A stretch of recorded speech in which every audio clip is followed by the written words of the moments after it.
je vous adresse un salut fraternel et rempli de soleil.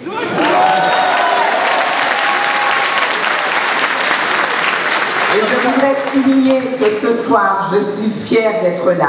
Fière puisque je représente cette France si lointaine, mais tellement chère à vos cœurs, à nos cœurs, à mon cœur.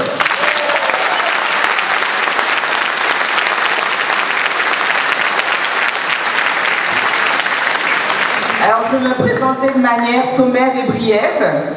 Je suis née un jour de décembre dans le 14e arrondissement de Paris, il y a aujourd'hui 54 ans. Je suis l'aînée d'une fratrie de 3. J'ai grandi dans la ville de Maison-Alfort, qui est une ville du Val-de-Marne, et j'ai été élevée par ma grand-mère, spécialement venue de l'outre-mer, pour élever sa petite fille et ses 2 autres petits-enfants. Venue spécialement de l'outre-mer, pour éduquer les générations à venir, disait-elle. J'ai une enfance très heureuse, bercée par les us et coutumes de la France de là-bas. À 14 ans, ma famille et moi, nous quittons l'Hexagone pour la Guadeloupe, où je poursuis ma scolarité jusqu'au baccalauréat. Durant cet intermède ilien, je m'engage très tôt dans le milieu associatif. Engagement que je poursuis lors de mon retour en Hexagone. Aussi, je poursuis mes études à Paris, Jussieu, Assas. J'étudie le droit, l'économie, les sciences politiques, la sociologie, la psychologie, jusqu'à obtenir un 3e cycle universitaire. Je deviens juriste et je fais mes 6 mois de stage au tribunal de grande instance de Paris. Ayant épousé un officier de l'armée, je découvre d'autres rivages de l'outre-mer. C'est ainsi que j'habite à Tahiti, en Nouvelle-Calédonie et à La Réunion.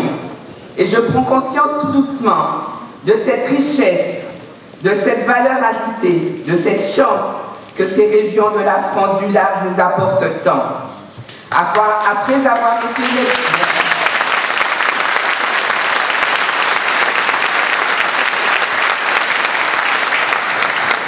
avoir été maître auxiliaire à Créteil, à mon retour en France hexagonale, je passe le concours de professeur des écoles.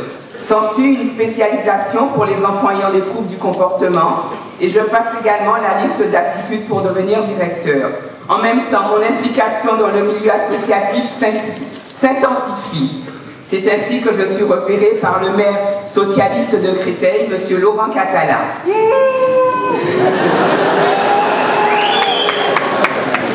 Dès lors, je rentre à ses côtés en politique. Élu, je suis en charge des affaires européennes. Je contribue à la veille juridique dans le cadre de la coopération et je suis également vice-présidente des comités de quartier. Cette belle expérience dure 14 ans. Après le décès de mon père, je rentre en Guadeloupe où je poursuis mon travail associatif. Je suis à l'origine de nombreux mouvements citoyens et d'associations, dont la dernière en date est à venir Renaissance guadeloupéenne. Je fais partie aussi du conseil d'administration des réservistes de l'armée, toujours en Guadeloupe. Je suis à nouveau repérée par le maire de Saint-François, qui est le secrétaire général des Républicains en Guadeloupe. Je siège au conseil communautaire qui s'appelle la Communauté du Levant, qui regroupe l'île de la Désirade, Saint-François, Le Gosier et Sainte-Anne. Lors des dernières élections sénatoriales, je suis seconde de la liste de M. Blaise Aldo, qui est un ancien député européen, présent dans la salle ce soir et qui est mon mentor.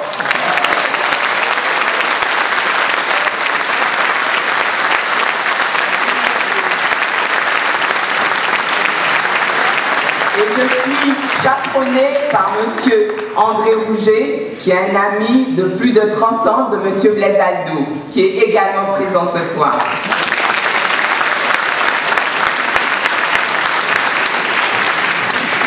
Tous ces engagements sont pour moi un moyen de défendre l'outre-mer français et de lui donner sa véritable place. Car l'outre-mer, ce sont des régions et des départements la Guadeloupe, la Martinique, la Guyane, la Réunion et plus récemment Mayotte. Ce sont aussi des collectivités d'outre-mer, Saint-Pierre-et-Miquelon, Saint-Martin, Saint-Barthélemy, les îles Wallis et Futuna, ainsi que la Nouvelle-Calédonie, la Polynésie française et les terres australes et l'Antarctique français. Toutes ces terres couvrent une superficie de près de 120 000 km².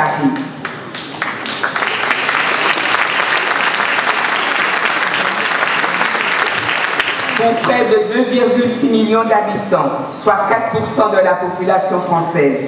Ces territoires constituent l'essentiel des espaces maritimes sous souveraineté française, appelés plus communément zones économiques exclusives, reconnues par la Conférence des Nations Unies sur le droit de la mer. L'outre-mer, c'est aussi plus de 500 ans d'histoire de France. Ce sont des femmes et des hommes issus de cette France lointaine qui se sont illustrés dans bien des domaines, la littérature, le sport, la musique. Ce sont aussi ces hommes qui, lors de l'appel du 18 juin du général de Gaulle à Londres, sont partis dans des bateaux, dans des barques de fortune, en passant par l'île de la Dominique, ancienne colonie anglaise, pour aller rejoindre le général de Gaulle pour la France une et indivisible.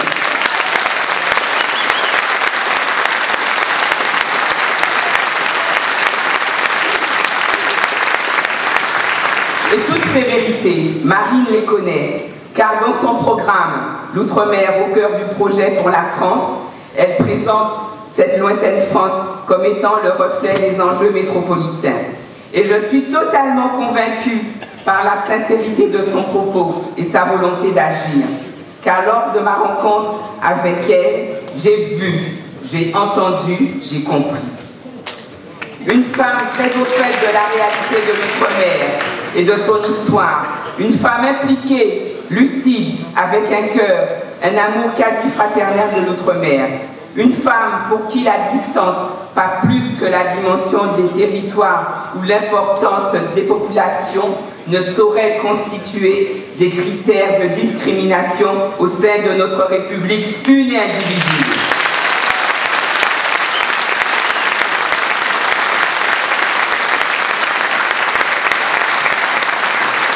Et cet engagement, cette vision se traduit par des faits et non des fables.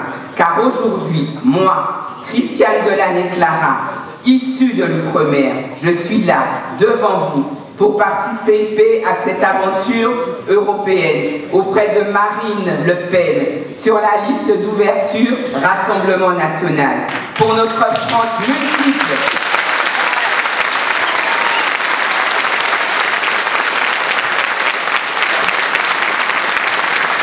pour notre France multiple, unique mais indivisible. Dans une conjoncture internationale en net ralentissement, l'activité ultramarine reste fragile et mérite d'être confortée. Les Outre-mer français entrent dans une nouvelle ère. L'accélération de la mondialisation que nous combattons bouscule les économies et change les points d'équilibre de la planète. Ce phénomène nous impose de repenser les bases de la compétitivité de notre pays. Cette France des trois océans est plus exposée aux nouveaux aléas, mais elle est aussi plus en phase avec les nouveaux enjeux de compétitivité des pôles de développement mondiaux, qu'ils soient américains, africains, russes ou chinois. Plus encore, ce sont les défis majeurs de l'humanité que l'humanité doit relever au XXIe siècle. Celui de la sauvegarde de la planète et de l'invention d'un mode de développement durable qui passe la société ultramarine en première ligne, y compris dans le domaine de la bioclimatique. À ces défis nouveaux, à nous d'apporter des réponses nouvelles par des politiques innovantes. Et j'ai envie de vous dire ce soir que pour nous, cette France immense de tous les continents, le jour de gloire est arrivé. Merci.